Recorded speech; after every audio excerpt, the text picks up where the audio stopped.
And so perhaps when we take it from here and just, think a little bit about the future, and I think that, David and was already good in correcting me and saying it's not really quite the future that David and Anders talk about in their wonderful paper on the upper limit to value, but it's more like how can we think about value on the long run.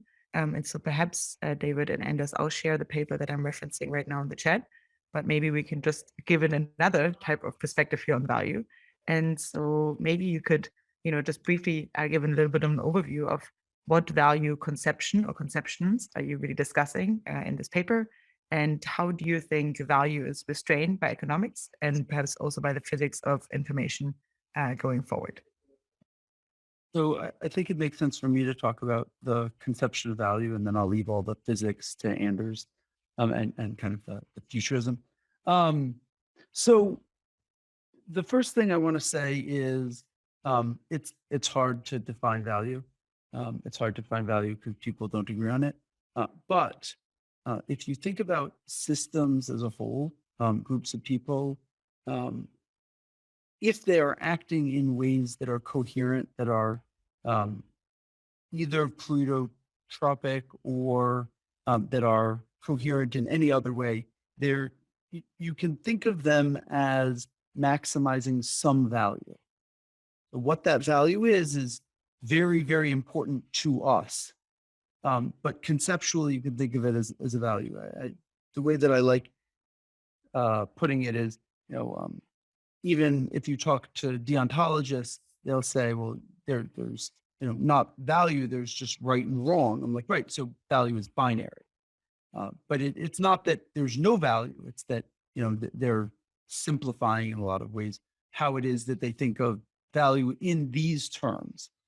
So given that we have some kind of concept of value, and maybe that's economic value, and maybe that's social value, maybe that's personal value, we end up with a question about whether value is finite or not.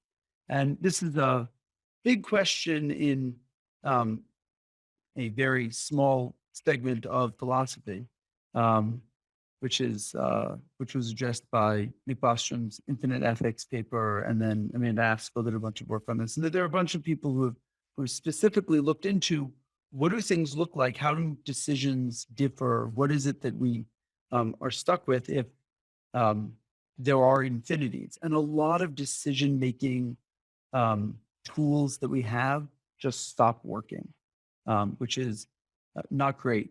We like to be able to use expected value. It works really well for a lot of things. And if it breaks, then we have a lot of very fundamental problems with how it is that we make decisions about the future.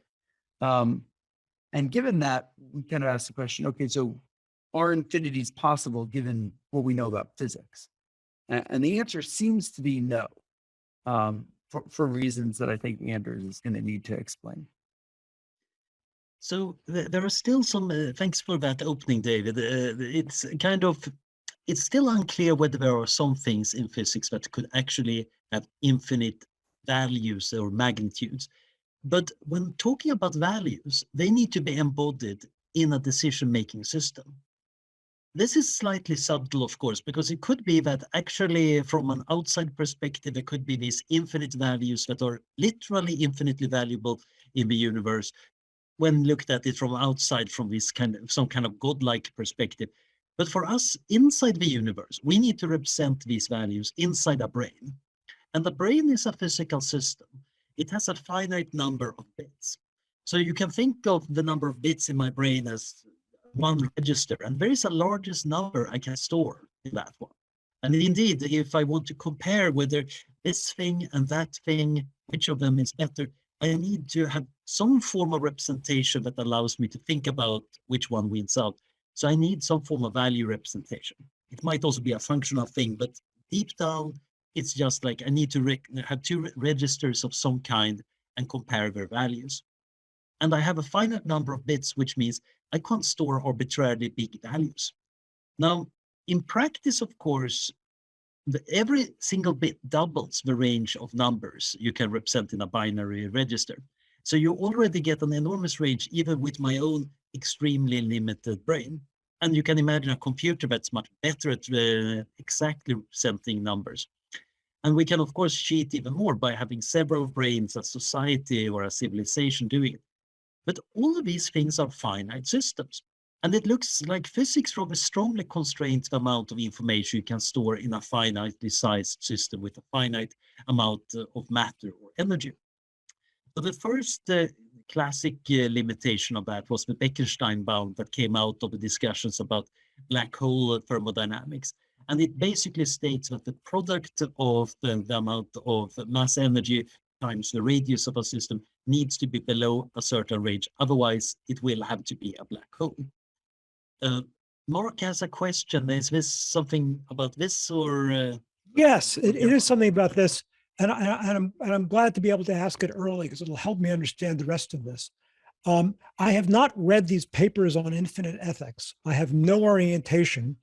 The question about infinite value seems completely unmotivated, and I don't see any relevance to it. Can you help motivate why this is an interesting question? So suppose there is a tiny chance that Tipler's omega point theory is true, and in the very far future, we can get infinite computation and infinite values of bliss or moral value or whatever is worth striving for.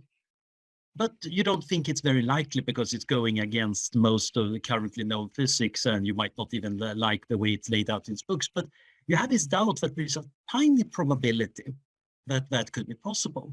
Now, if you do an expected value calculation, that infinite value totally dominates because you basically get that, well, if even one chance in a quadrillion that you get infinite value if you could do a particular pathway seems to mean that that potential value totally dominates. It's a little bit like getting not a number into your normal calculations numerically. These infinities don't play well with other finite values. And I want to point out something that's come up in the chat, which is, so when we talk about infinities and infinite values, people have said, but we can represent infinity in our brain, and we have some mathematically tractable concept of infinity. And the point that we make in the paper is that if you have two different representations of values that are compatible with one another, so if you have, for instance, either $1 is worth $1 and $2 is worth $2 and $3 is worth $3, or $1 is worth $2 and $2 is worth $4 and $3 is worth $6. Those are different value systems. They're just transformations of the same value system assigning different numbers. And in any finite system, you can assign finite values to the infinities using a kind of straightforward, clever mathematical trick, so that you don't actually need infinities. You just need, absurdly large numbers, which I think is very relevant for what we're going to talk about in terms of the future. Yeah. So one interesting example is that you could say human lives are always worth more than any amount of money or standard values. So we could say human lives are lexically prior to the economic value. And of course, 2 human lives might be worth more than 1 human life, but it's always going to dominate over any amount of money. And we can even imagine that maybe there's some superhuman lives that are worth, one superhuman life is actually worth more than any finite amount of human lives. So it's very easy, at least if you're in philosophy, to imagine these infinite chains of higher order values. But they still can be represented. In many ways, this is like the typesetting in LaTeX, where you got the various forms of H-fill to represent various forms of stretchability, and you have this hierarchy of infinite stretchability relative to each other. It works totally well in typesetting, and we can use basically the same trick to think about value. But deep down, it's still going to be bits stored somewhere, even though we might say, yeah, and human lives are always taking precedence. In some sense, they're infinite. The real problem turns out, yeah. And I'm sorry, I just want it seems to me that this is all kind of utility theory gone crazy. That, we start off observing people making decisions to serve goals, and we form a model of utility as an explanatory framework to explain that. And it's an approximate theory, but what's really happening is there's this goal-seeking machine that was shaped by evolution that prioritizes goals, makes decisions between them, and in so doing reveals preferences. And you can't get from there to a utility theory that involves infinite utilities, because that's not modeling a revealed preference structure, something that would be action in service of goals. So it can be. There are cases where, for instance, somebody can say, I will take an infinitesimal chance at staying alive over, or an infinitesimally greater chance of staying alive. Instead of 50% chance of staying alive, 50.000, et cetera, Okay, chance so- of staying sorry. alive in exchange for an Well- infinite amount of money, or Okay, an arbitrarily so- large amount of money. Well, let me correct my objection. I didn't mean that it's impossible to conceive of a goal structure that would have been modeled by infinite utility. What I'm saying is that there's no goal structure that you're going to observe in reality that was shaped by any kind of evolutionary process, for which the right model will be to model it in terms of thinking in terms of infinite utilities. But we can't one. And this is, of course, why people thinking about infinite ethics are also scaring the people in AI safety, because it's not too hard to imagine an artificial intelligence being constructed that ends up behaving in very crazy ways because we gave it a utility function-based system. And as the world turns into paperclips, we can all say, yeah, that was the wrong choice, but we still should have a better way of fixing it. Now, in practice, of course, what we do is partial ordering. There's a lot of values we don't really know how to judge. Are apples better than oranges?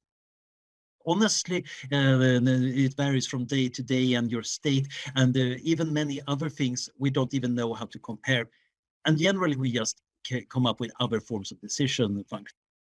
The main point we're making in the paper, and in many ways it's a simple point that doesn't really matter too much. I agree with you on that one, is that the finite amount of bits you can acquire in the universe to store your value means that any decision-making system is going to end up with a kind of maximum point in its the values it can represent.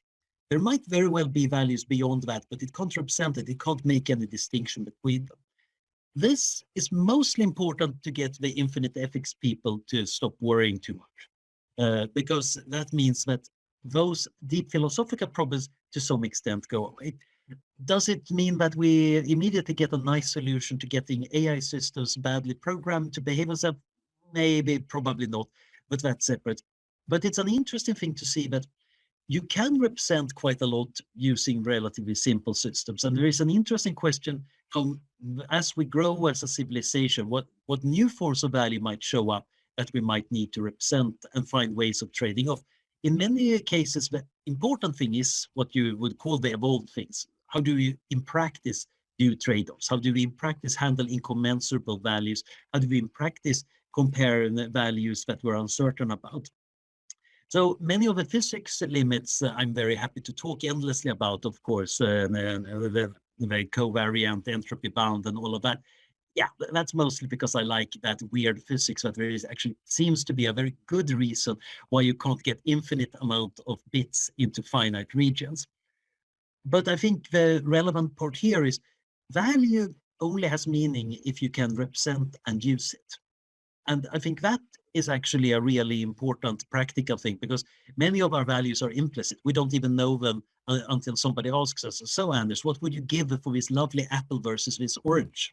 I didn't know my the values here. I need to generate them. And maybe it's a utility function, maybe something else. I would also at some point, maybe later, bring in the question about the problem of alien values and value drift. But maybe that is better for later.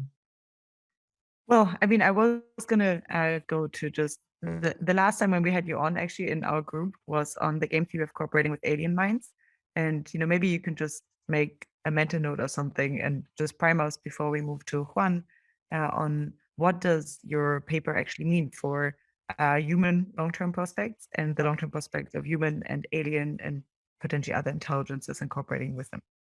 So before we move to that, I guess I'll point out really quickly the simple case, which is the one that I think is perhaps unfortunately most likely, which is that we're alone. And if in fact we are alone, then the very important consequence of this is that at some point, all of economics stops working because it assumes that there's exponential growth and volume accessible to humans stops growing. It is not exponential. It grows polynomially, cubically, because we have to expand outward. So there's a actually really kind of practical, important, short term in the cosmological sense outcome here, which is that the amount of value that we have access to is actually going to be limited at some point in the future by that fact. Sorry, can I just jump in with the question for David on that last point? David, can you just clarify whether the argument that you just gave for the limiting upper value, does that presuppose or assume that the kind of goods that we're looking at are material goods? Because it seems that the argument that you gave about the capacity constraints applies for goods that actually involve physical stuff. If we think of goods as informational, right, it's no means obvious that there is actually an upper limit in terms of capacity. I mean, aside from the representational limits that we were talking about before, but it seems like that value for informational goods could be unbounded. So there is the representational issue, but there's also the fact that at least our best guess at how physics works right now, information is physical. So there is some physical instantiation. Now it's very small in terms of how much physical mass it requires compared to like human bodies, but there is some upper limit even then, and the question is how much how much space do you need to represent valuable information? And the question based on what specific unit of measure. And again, I'll go back to my kind of unfair copping out, which is given any measure of value that you want, any conception of value, this bound will still hold. So we don't have to tell you. So can I ask a, sorry, can I just ask a different question on that? The upper bound on the value, does that, to what extent does that assume that, I mean, is this a problem if we're thinking about holding the set of things that we might value as fixed, and then thinking about how we actually try to value it? Because what I'm wondering is, you're talking about these upper limits, the physical constraints on being able to represent information and so on. Those concerns apply at such a far-reaching time in the future. We're going to be a different species by then, right? We don't even know if the things that we care about now are going to be in any way potentially relevant, right? So the worries about what this means for value, I think, are very difficult to understand, because we don't even know if the next species that follows us will actually have things that are valued in anything that's even remotely comparable philosophically to the way in which we think about value now, right? Absolutely. So this is kind of so this is kind of like speculative ethics for completely different organisms that are potentially inconceivable from our current vantage. So yes, the reason why it matters, and this is a kind of strange question, but if there are infinities somewhere, then decision making breaks, because if, for instance, you're a total utilitarian, then you care about things in ways that you can't actually make any conclusions because there are infinities. And this just says you don't have to worry about that. You're right. This is not. Nobody should be donating to different charities because value is because of the specific limit to value that we end up with. Nobody should be making different decisions about what they do for their career or where they go to eat dinner. But Conceptually, there is still a question about where does ethics break? And we're just saying it doesn't break in these places. However, there are 2 points here, both the alien values and also one reason, and this is actually the reason we started writing this paper. So it began when Will MacAskill was giving a talk in a seminar we were both present in. And he said something like, well, we have about 2% economic growth rate. And if this keeps on going for 1 million years, then we get 10 to the power of 800 or something like that, which is absurd. And then there was this hilarious moment when I was looking at him and immediately started working on my laptop. And he saw me and I saw him see. We had this moment when he realized, oh no, Anders is calculating. And then David and me started tweeting during the seminar where we started to try to say, where is the limit of economic growth rate? And the obvious thing is, well, that exponential gets into trouble relatively quickly because you get very, very large numbers. And the standard boring argument many people say, oh, there is not enough natural resources for value growth in the economy. But that misses the point. But it could be that we could learn to enjoy Mona Lisa more and more. Its value economically and aesthetically could grow as we become better and better at it. And that could keep on going up as pure information. It's not like the atoms in Mona Lisa are changing very much. It's just that our artistic understanding grow, and maybe that our demand for the Mona Lisa might be going up. So the question is, where is the limit of that? And that then led us to this paper. But I think Jason made a very important point here, and this is where I'm actually getting worried. And that is the alien value problem. So we value various things, the aesthetic values, the practical values, and monkeys do value some of the overlapping things. Both monkeys and me like various forms of fruits. But I like things that the monkeys don't care about, like art and philosophy. They can't even imagine that. And of course, as a good transhumanist, I tend to think that, yeah, post-humans are going to value other things that I can't even conceive of, but are actually properly good. But they might also like art and philosophy and even an occasional banana. So this is the nice story. We imagine that we just expand the set of things that have value to us, including finding things that have super value that might actually outweigh many of the things we care about, because we are willing to give up a lot of fruit in order to do good science. The problem might be, of course, that some of these values might be very alien and actually edge out a lot of things we care about. To the monkeys, we humans are perhaps failing because we're not having as much fruit and sex as we could have. Why are we spending all the time thinking about weird philosophical things and doing that business thing? Why aren't we filling the world with fruit and sex? Isn't this really a failure of building value?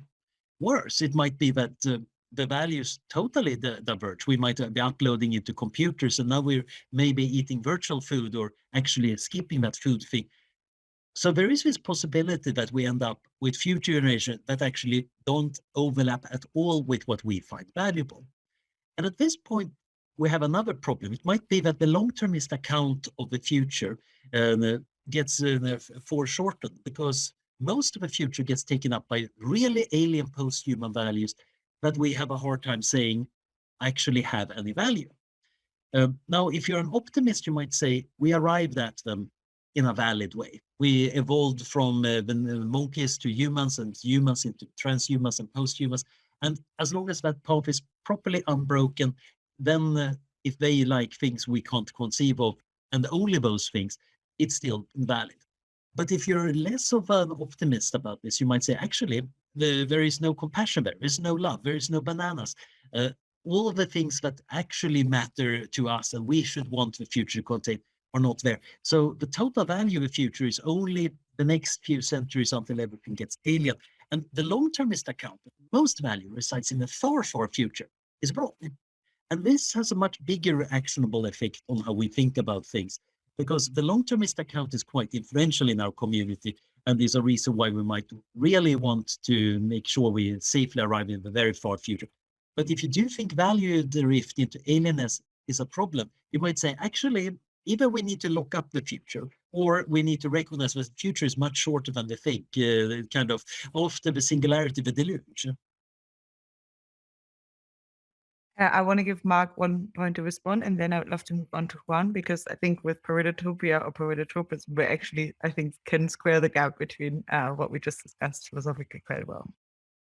Good. Yeah, I think I can couch what I'm about to say very much in a way that leads into what Juan will be presenting.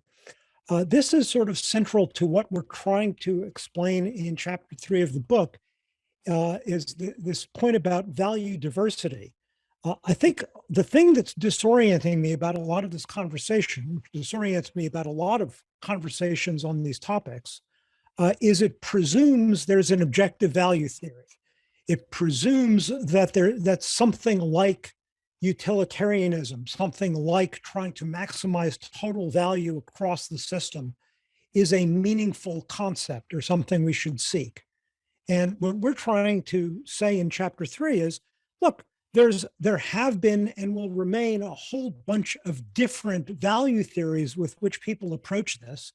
Even within a single mind, there are multiple value theories that are in conflict with each other. We're built to reason from those conflicts, and that the Pareto-Tropian framework is trying to say, okay, let's forget the notion of interpersonal comparison of utility. Let's just take revealed preference, which just gives you rank order. It doesn't give you metrics, and it certainly does not give you interpersonal metrics. And then the voluntarism rule gives you a tendency to grow in that upper right quadrant, which is still meaningful when all you have is incomparable rank orderings. And it doesn't require any agreement on any kind of overarching value theory, either within a mind or between minds. Wonderful. Thank you. And you already introduced the upper right quadrant.